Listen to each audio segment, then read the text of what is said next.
જો છે તમારા ઘરમાં આવા કલાકારો છે જે કુકરમાં જમતા હોય, જો જાણે અમારા ઘરમાં થાળી વાટકા નથી હો.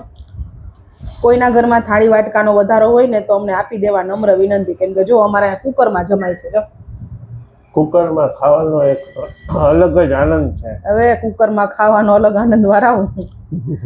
કુકરમાં જમાતા હશે કોઈ દિવસ? કુકરમાં જમી તો શું થાય ખબર છે? કાંઈ ન થાય. બધા એમ કે આપણે કુકરમાં લોયામાં જમીન તો વરસતા વરસાદે લગ્ન થાય. હવે એનો આન્સર તો આપણી પાસે કઈ છે જ નહીં, બરાબર ને? આપણે લગ્ન તો થઈ ગયા હવે, કઈ ઉપાધિ છે ને.